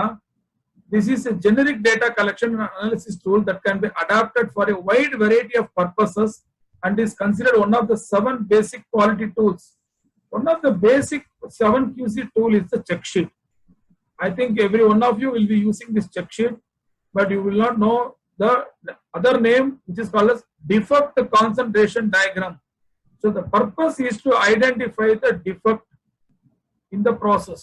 For that purpose only we are using a check sheet. Okay. So check sheet எதுக்காக நம்ம பயன்படுத்துறோம் அப்படின்னா, நம்ம வந்து ஒரு விஷயத்தை gather பண்றதுக்கு analyse பண்றதுக்கு ஒரு டேட்டாவை அதுக்காக நம்ம பயன்படுத்தக்கூடிய ஒரு டூல் தான் என்னது செக் ஷீட். இது ரொம்ப ஒரு ஃபண்டமெண்டல் டூல் இன் 7QC டூல்ல இது ரொம்ப முக்கியமானது. இதுக்கு இன்னொரு பேர் என்னன்னா டிஃபெக்ட் கான்சென்ட்ரேஷன் டயக்ராம்னு சொல்றாங்க. நம்ம வந்து டயக்ராம் நம்ம ஒரு டிஃபெக்ட் வந்து எப்படின்னு கண்டுபிடிக்கிறதுக்கு இந்த செக் ஷீட் ரொம்ப உதவிகரமா இருக்கு. when to use a check sheet, எப்ப நம்ம யூஸ் பண்ணணும்? when data can be observed and collected repeatedly by the same person or at the same location, when collecting the data on the frequency of pattern of events, problems, defects, defect location, defect cause or similar issues. Very important. You will be able to see a pattern in which these problems or defects are occurring or reoccurring. For that, this check sheet will be a very useful tool when collecting data from a production process. Production process la data collect பண்றது போது நமக்கு இது ரொம்ப யூஸ்ஃபுல்லா இருக்கும். Check sheet procedure. What is the procedure for check sheet? Decide what event or problem will be observed. Either you can use the check sheet for observing an event. What is an event? What is the definition for the word event? Event means any planned activity is called as an event. Any planned activity is called as an event. Any unplanned activity is called as an incident. Okay, yeah, somebody is writing event is planning function. Good. So any planned activity is called as an event and any unplanned activity is நிகழ்வு. ரொம்ப பிரமாதம். Soundarapandi sir கலகிட்டீங்க. நிகழ்வு. Correct. நிகழ்ச்சி நரந்தா வந்தது. நிகழ்வு. சம்பவம் அதான் அந்த இன்சிடென்ட். சம்பவம்னு ஒண்ணு சொல்றாங்கல்ல, அதான் என்னது இன்சிடென்ட். அந்த சம்பவத்துல யாருக்காவது ஏதாவது ஒரு அடிபட்டதுன்னா அதுக்கு பேர் accident. In any incident which is unplanned, wherein a person results in an injury to a person or a fatal, then it will be called as an accident. Okay. Now coming back. So decide what event or problem will be observed. எந்த மாதிரி problem, எந்த மாதிரி event நம்ம observe பண்ண போறோம். And also you need to develop the operational definitions. This is very important thing. Where will you find the operational definition, sir? You have decided, okay, a particular problem is occurring in the particular shop floor. You want to observe that. For that, you are using a check sheet. Okay. And they say you have to develop operational definitions. Where you will get the input for these operational definitions. Normally, in the control plan, all these operational definitions will be there. Yes, Kodishwaran sir replied. Okay. So, decide when data will be collected and for how long. So you need to decide when the data has to be collected. Is it has to be collected in the first shift or the second shift or in the middle of the shift, and how long this has to be collected, for 1 day or 1 shift or 2 days or 3 days. So the duration and from the time in which the data has to be collected, all this has to be decided beforehand. Okay, then design the form. Next step is designing the form. Set it up so that the data can be recorded simply by making check marks or into marks or similar symbols or even a tick mark, and so that the data do not have to be recopied for analysis. It has to be just you have to put one into mark or a tick mark. That is the typical way of filling up the check sheet. You should not, the user should not use any other way of filling up the check sheet. Okay, and label all spaces on the form. Test the check sheet for a short trial period to be sure it collects appropriate data and is easy to use. Very important. So for a shorter duration, you are developing a check sheet. You just check whether it is okay. Then if you feel it is okay, then you continue that. Or otherwise, you need to slightly modify the existing check sheet for your own benefit. Okay, right. So each time the targeted event or problem occurs, record the data on the check sheet. Whenever the problem is occurring or whenever there is a targeted event that is happening now, then you may have to use the check sheet and record the data. Okay. So check sheet la வந்து நம்ம வந்து வேற எந்த மாதிரியான ஒரு குறியீடுகளை போடக்கூடாது. ஒன்னு டிக் மார்க் இல்ல இன்டு மார்க் மட்டும் தான் போடணும். அது வந்து ஒரு ரெக்கார்ட் பர்பஸ்க்காக நம்ம பண்றோம். அது டிசைன் பண்ணும்போது எல்லாமே அதுல இருக்கான்னு பார்த்துட்டு அதுல பண்ணணும். அதுல மாடிஃபை பண்ணணும்னா அதை மாத்தி பண்ணணும். For example, here I have given the figure below shows a check sheet used to collect the data on telephone interruptions. ஒரு வேலை செய்யும் போது எந்த மாதிரியான டெலிபோன் இன்டரப்ஷன்ஸ் வருதுன்றதை கேப்சர் பண்றதுக்கு ஒரு சின்ன டிப், ஒரு check sheet. the tick marks were added as the data was collected over several weeks. பல வாரங்கள் வந்து கலெக்ட் பண்ண ஒரு டேட்டா இது. This is a check sheet example. For example, the reason is given on the first column. Wrong number, information request, boss is calling you. Like that, there are 3 reasons that is given here. So throughout the week, from Monday to Friday, how many such disturbances has come? They have calculated, in this manner. Okay, so the total is 49 times there was telephone interruptions while doing the work. Okay, so likewise, lot of check sheets you can create, and already existing check sheets will be there in your process.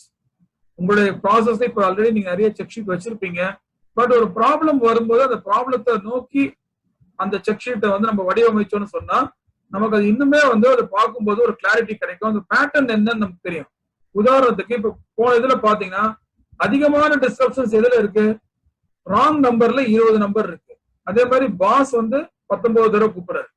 அதிகமான எண்ணிக்கை வந்து எந்த நாள்ல அதிகமான எண்ணிக்கை இருக்குனாக்கா மண்டேவும் ஃப்ரைடேவும் அதிகமா disturbances இருக்கு, followed by Wednesday, followed by Thursday and followed by Tuesday. So இது ஒரு பேட்டர்ன் நம்ம தெரிஞ்சுக்கிறதுக்கு this will be useful.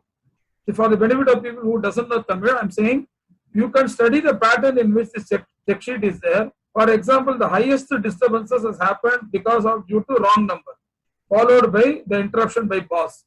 And if you see in the day, definitely you can see Friday and Monday is the most disturbing day due to telephone interruptions, followed by Wednesday and Thursday and then Tuesday.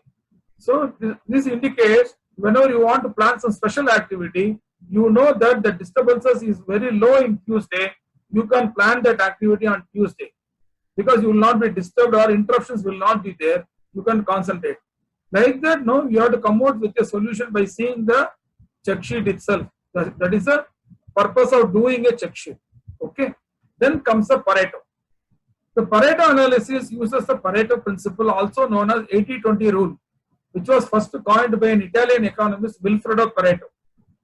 In the particular rule pair on the 80-20 rule pair. What is 80-20? 20% of causes generate 80% of results. 20% of causes generate 80% of results. With this tool, we are trying to find the 20% of work that will generate 80% of the results that doing all the work would deliver. So 20% only is contributing for your 80% of your outcome or the result. That is the ultimate thing. So the Pareto chart defined here. Pareto charts are used to define, identify and prioritize problems to be solved.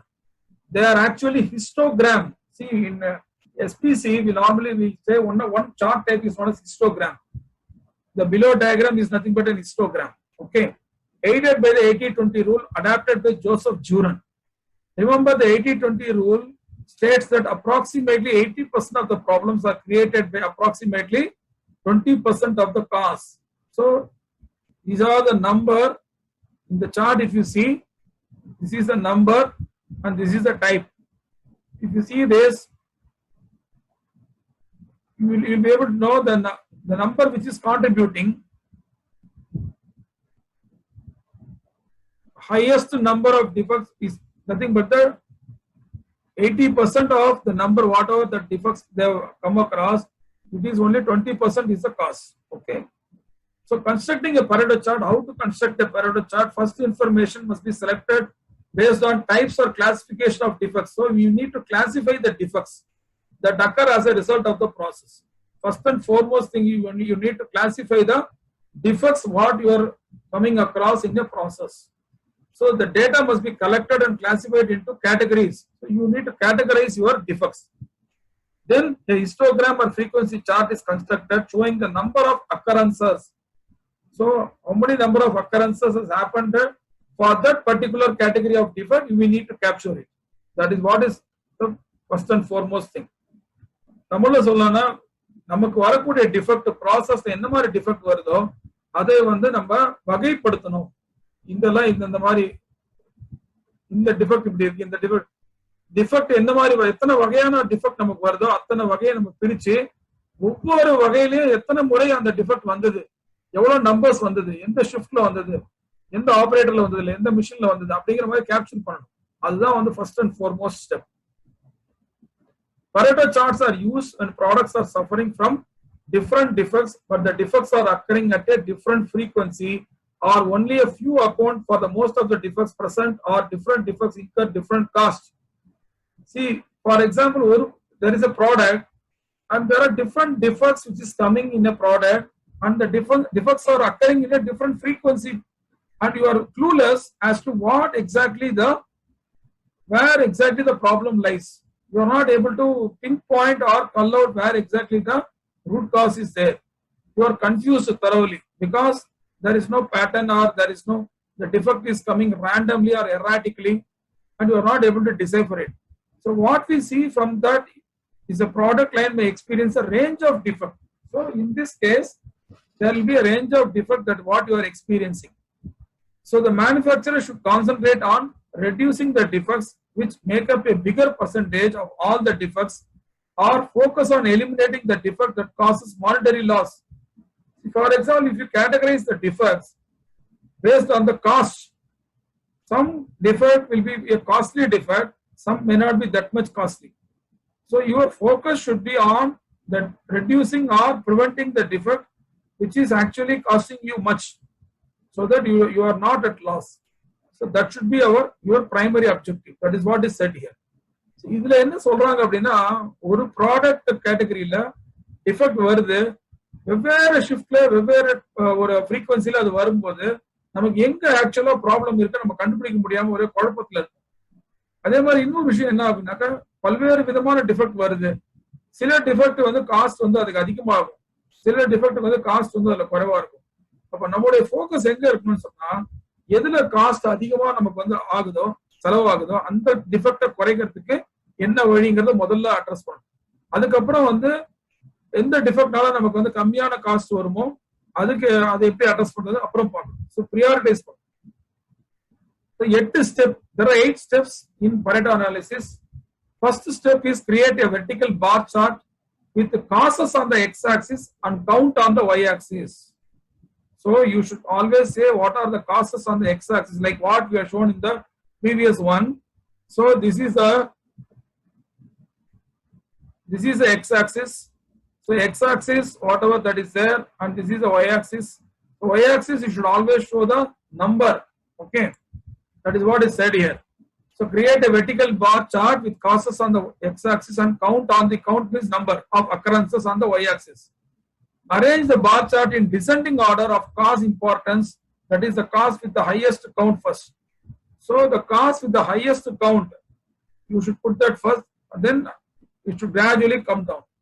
Calculate the cumulative count for each cause in the descending order. So cumulative means adding. You should add, for example, the first defect count is 10, second defect count is 5. Then you have to add 10 plus 5, 15. Like that you have to add. Cumulative count means you have to add. To calculate the cumulative count percentage for each cause in descending order. Percentage calculation is individual cause count divided by total causes count into 100. That is the formula. The individual cause count is 10, for example. Totally there are some 80 defects. So 10 divided by 80 into 100. That will be the percentage calculation. Okay, right? For example, there is 100 defects are there. Individual cause is 20. And you have to say 20 divided by 100 into 100, which will be 20%. Is it clear? Okay. That is how you calculate the percentage.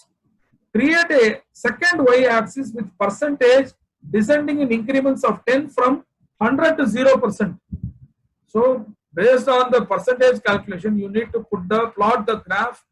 You have to create a secondary y-axis and plot it based on the percentage from 100 to 0. And plot the cumulative count percentage of each cause on the x-axis. So cumulative count percent, for example, 10%, then second one is 8%, so cumulative will be 80%. Like that you have to go on add. And join the points to form a curve and draw a line at 80% on the y-axis running parallel to the x-axis. Then drop the line at the point of intersection with the curve on the x-axis. The point on the x-axis separates the important causes on the left from the less important causes on the right. This we call it as vital few and trivial many. That's what we say.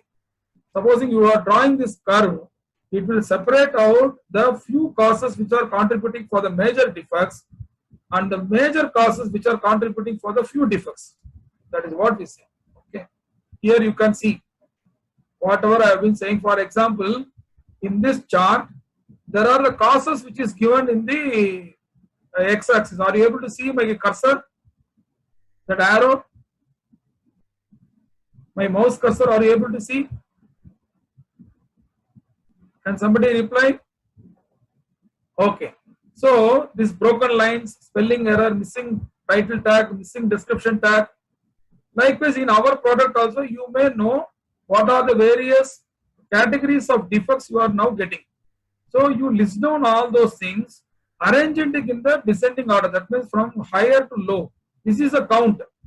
For example, 480, then comes 200, like that. The occurrences, the count, whatever that is there, it has been given here. This is a percentage. This is the secondary y-axis which we are talking about. You create a secondary y-axis, you plot the percentage here from 100 to 10. Then you know, for example, this particular broken links, this particular type of defect, the percentage is only 50. 50% is this particular type of defect. Likewise, you put the graph, plot the graph based on the percentage. Okay. Then this is a cumulative one. For example, this is a cumulative figure what we are arriving at. So you put the cumulative figure and plot a graph like this. Then you demarcate this 80% line here. This is a vital few and this is a trivial many. These are all the causes. 80% of the causes which is contributing for this 20% of the defects. These are the 20% causes which is contributing for the 80% of the defects. Okay. So please retain this graph, go through this graph, seeing the previous slide, then come and just verify this graph. When you are going through this PowerPoint presentation leisurely, you do this way. Okay. Then you will have clarity. Okay. So if you are able to draw a Pareto diagram for your own process like this, you will know which are all the trivial many which you need not concentrate now, which are all the vital few which you need to take it up immediately for brainstorming and come out with a possible effective solution so that you eliminate all the defect that causes for these defects. Okay. So next comes the stratification. So stratification is defined as the act of sorting data, people and objects into distinct groups or layers. So it is nothing but strata means it is nothing but grouping or sorting. So it is a technique used in combination with other data analysis tools. When data from a variety of sources or categories have been lumped together, the meaning of the data can be difficult to see. When it is all in messed up thing, crowded, you will not be able to see what it is. எல்லாம் ஒரே மாதிரி இருந்து கூட்டாஞ்சோறு மாதிரி இருந்ததுன்னா ஒன்றும் புரியாது நமக்கு. என்னடா அது தலையும் புரியல வாழும் புரியலன்னு நினைப்போம். கொஞ்சம் நம்ம அதை அழகா பிரிச்சு தனித்தனியா டிஸ்டிங் பண்ணி வச்சோம், குரூப்பா பிரிச்சோம் அப்படின்னு சொன்னா ஒரு கிளாரிட்டி கிடைக்கும். அதுதான் ஸ்ட்ராட்டிஃபிகேஷனுடைய purpose. Okay. So this data collection and analysis technique separates the data so that patterns can be seen and is considered one of the 7 basic quality tools. This is also considered as one of the basic fundamental 7 quality tools where the data collected is separated out based on the nature of the data what you collect. You have to group it into different categories or groups or layers. So when to use stratification? Before collecting the data, when data come from several sources or conditions such as shifts, days of the week, suppliers or population groups. When data analysis may require separating different sources or conditions. For example, you are buying a raw material from 2 or 3 sources and you are getting a particular defect, you are coming across with a particular defect in your product. It may be an intermediate product or a final product. So you are having a doubt about the quality of the raw material which you are receiving. So naturally what you have to do, start collecting the data based on, for example, there are 3 suppliers, A, B and C. So supplier A supplied material. Which are all the shifts we have given this raw material from the A supplier, and what is the number of defects what we have got. And for example, the B supplier, the raw material supplied to B supplier, which are all the shift or which are all the duration or which are all the batches we have done the production, and what is the defect, what is the count of the defect. Likewise for C supplier. So you group that accordingly, then you will get a clear picture. Oh, really this supplier B, the quality of the material whatever he is supplying is of an inferior quality comparing to the supplier A and C. Then you can further probe into it and come out with a concrete solution. You understand what I am saying? This is one example, simple example I am saying. Likewise, now you can also think of so many other things which is actually the root. For example, a particular machine, the machine setting, there is a problem. And similar, there are some 4 or 5 machines are there. And everything is pulled up there in the bin. So you can say very clearly the defects from machine A, defects from machine B, machine C and machine D. You can group the data and see for yourself which machine is exactly contributing for the defects. That is also possible. Likewise, you can do it for the operator level. You can do it for so many categories as you wish. Is it clear? This is called as stratification. Okay.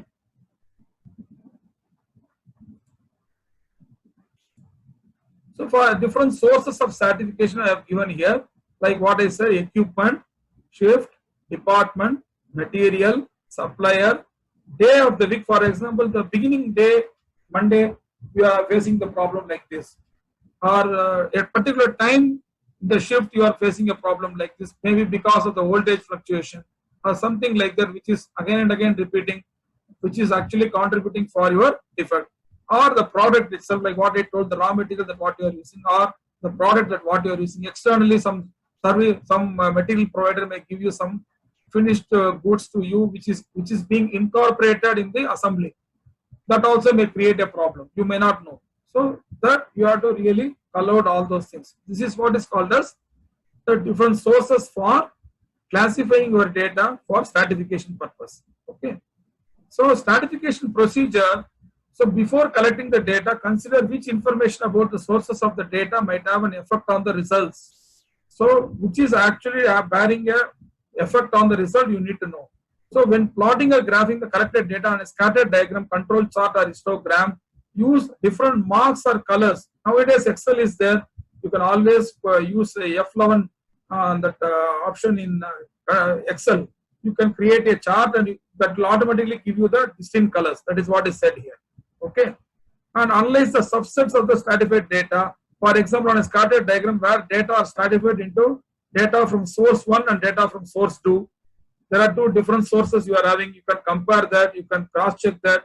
So many things you can do that. For example, here purity versus iron.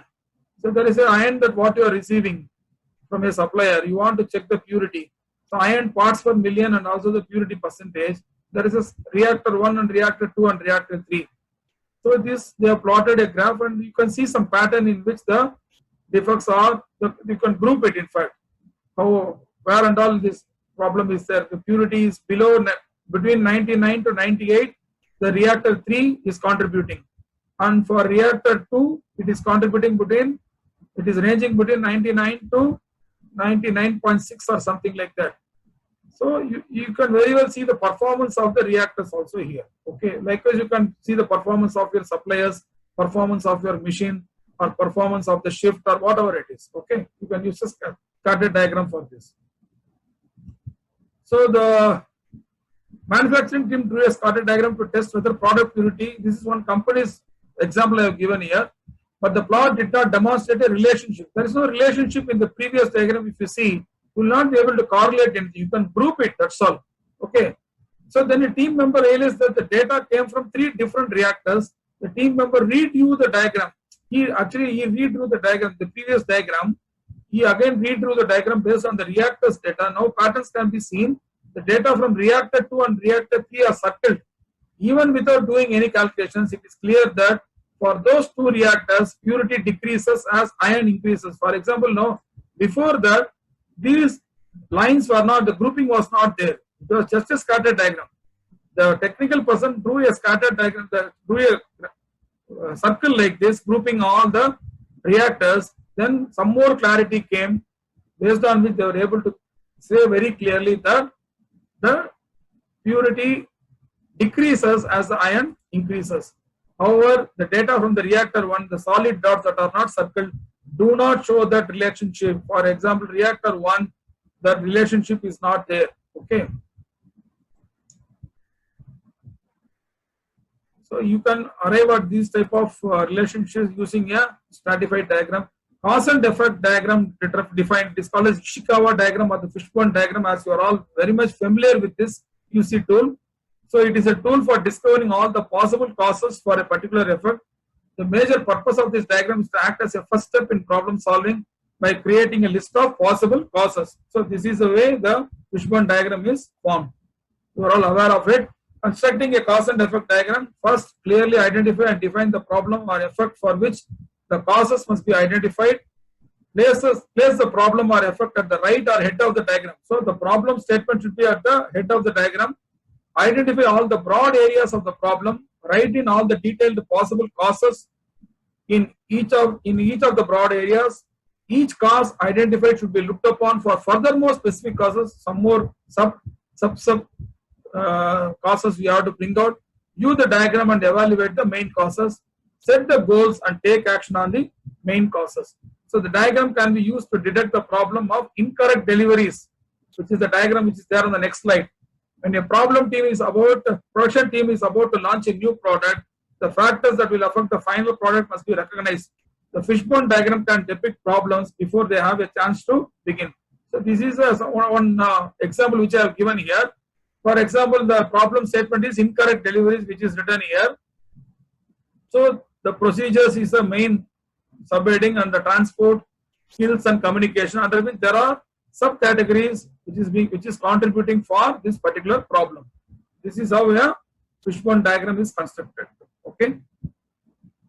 So root cause analysis, RCA, is a method of problem solving that aims at identifying the root causes of problems or incidents. RCA is based on the principle that problems can be best be solved by correcting the root causes, or opposed to other methods that focus on addressing the symptoms of problems.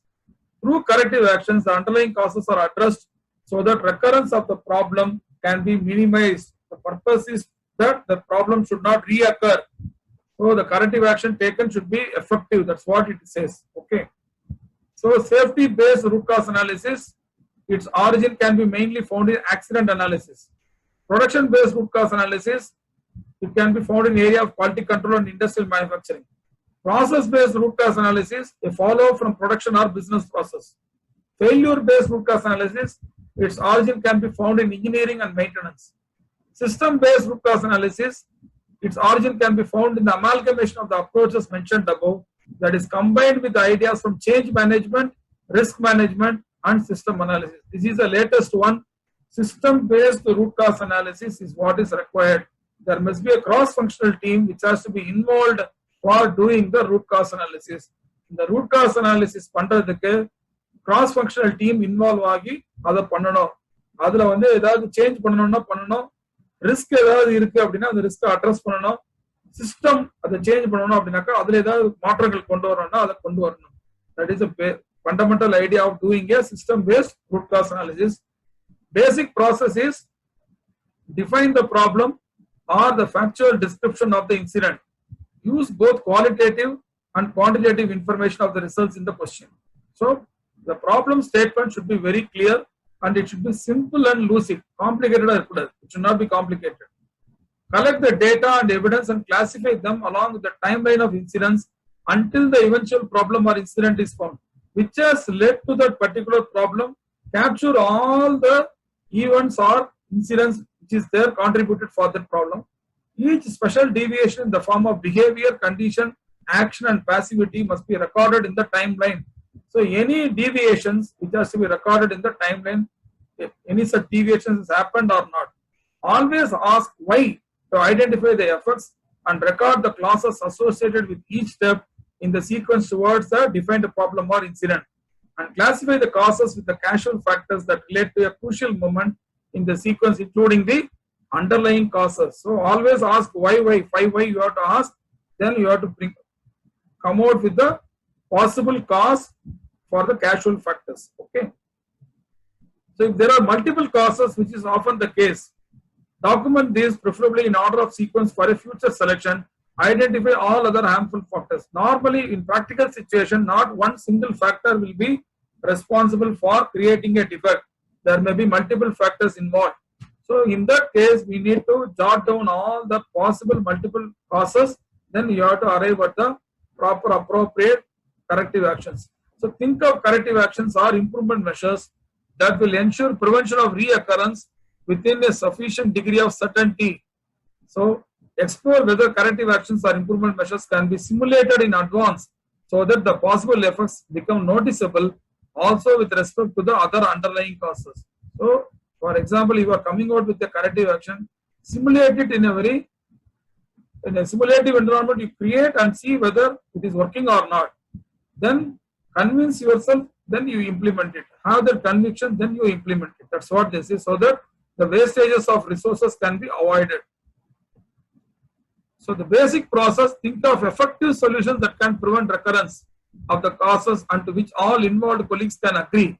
These solutions must comply with the intended goals and objectives and must not cause any new and unforeseen problems. Very, very important. For example, you are coming out with a possible solution. That solution should not create one more new problem for you or create a new headache for you.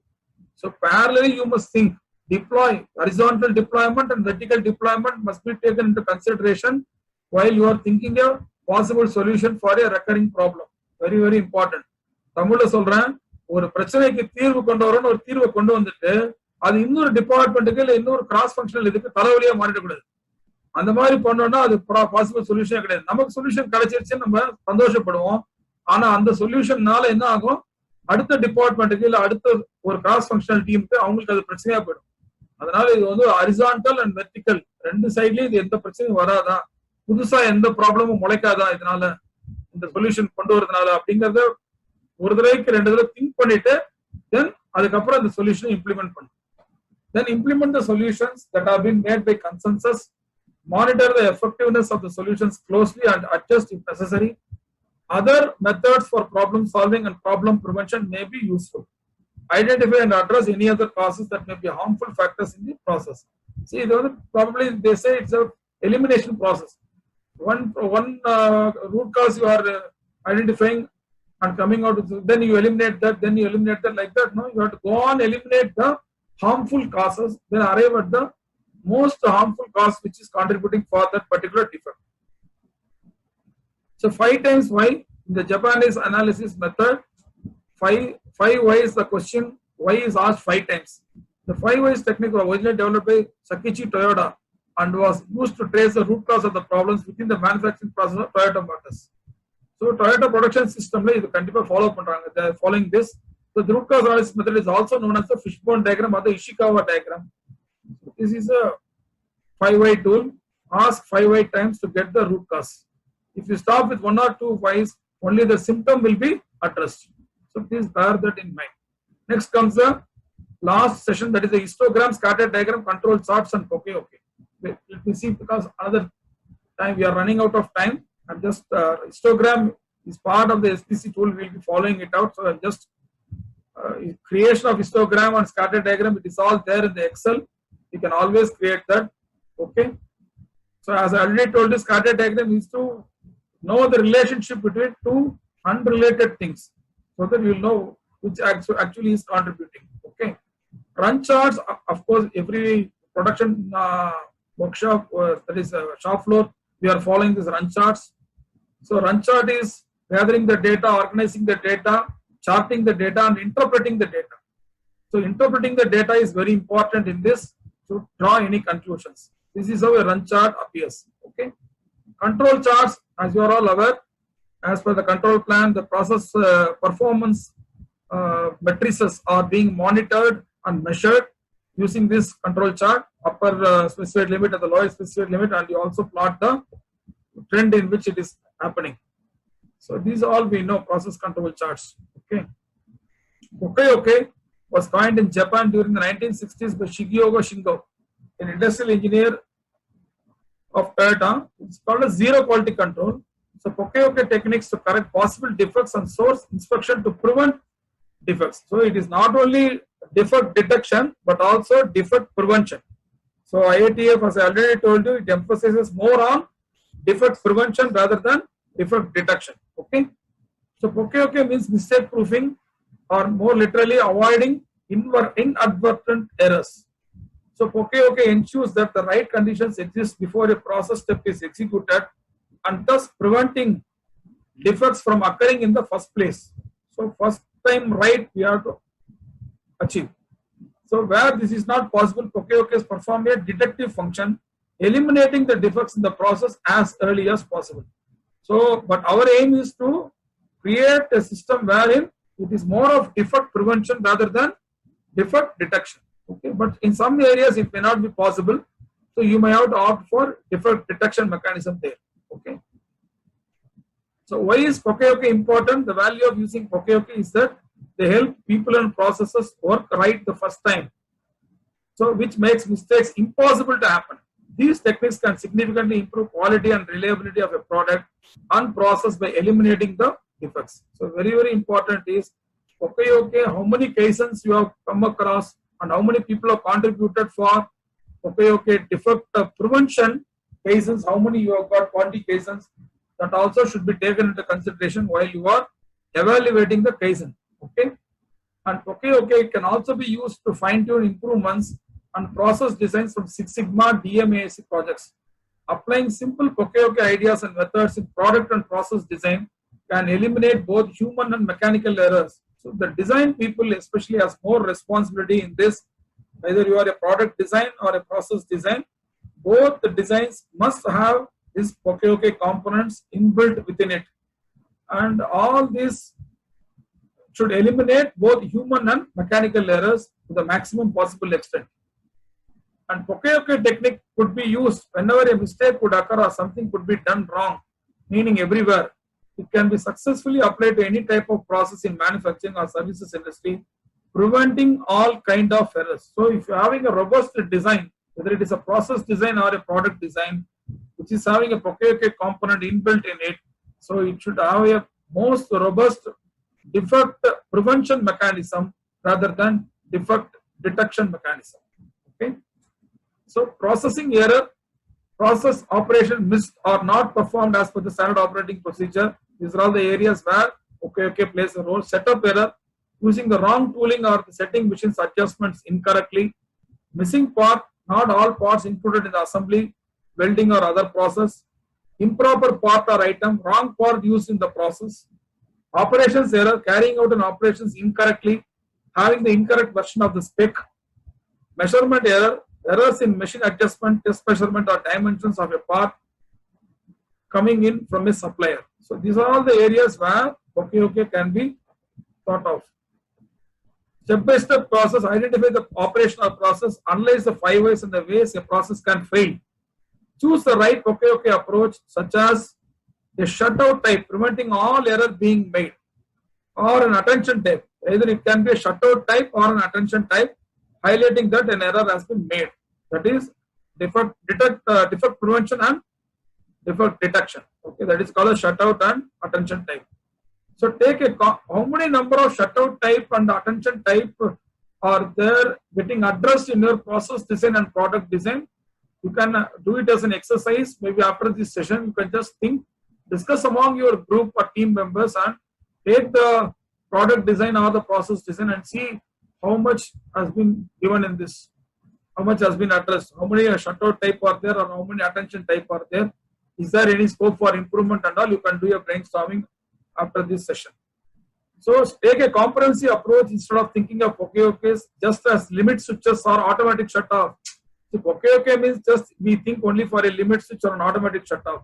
Beyond that, there is a scope for improvement. We need to think and apply ourselves.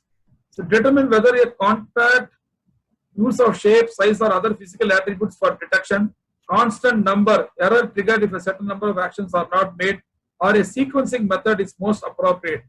Test the method and see if it works.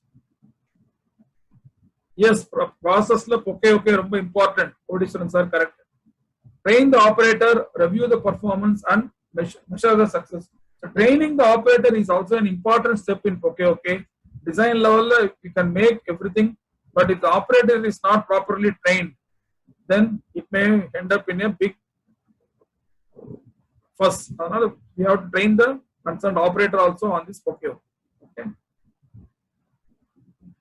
So activity process flow chart for finding the best way is all. So with this, I'm just closing it down. So hope you people enjoyed this session. Please give your feedback to my mail ID. You can know I just type my mail ID here. Or if you have any questions also, you can type your questions. I'll reply back to you. Okay.